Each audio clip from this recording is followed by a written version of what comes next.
At Malaysia's National Mosque in Kuala Lumpur, thousands of Muslims gathered for Friday prayers. Alongside the weekly worship, a special prayer, Solat Hajat, was being said for the return of the Malaysian diplomats and their families being detained in the DPRK. The country's Prime Minister, Najib Razak, says his country's diplomats are being held hostage. He's called on all Malaysians to unite and pray for a speedy end to the crisis, which has also seen DPRK citizens refused permission to leave Malaysia. I hope our people in North Korea will safe back to Malaysia.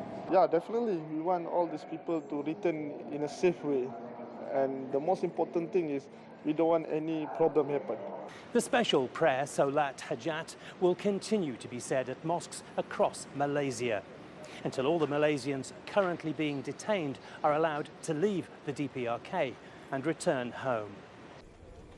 At the DPRK embassy in Kuala Lumpur, there have been protests over the continuing restrictions on travel for 3 officials at the Malaysian embassy in Pyongyang and their families. 2 Malaysians working for the United Nations have been allowed to leave.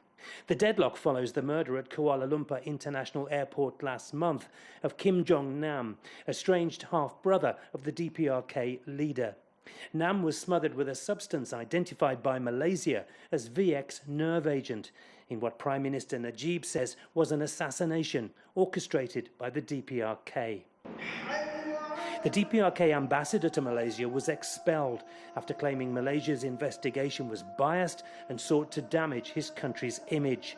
The Malaysian ambassador to the DPRK had already returned to Kuala Lumpur, but was expelled in his absence in a tit-for-tat move. Martin Lowe, CGTN, Kuala Lumpur.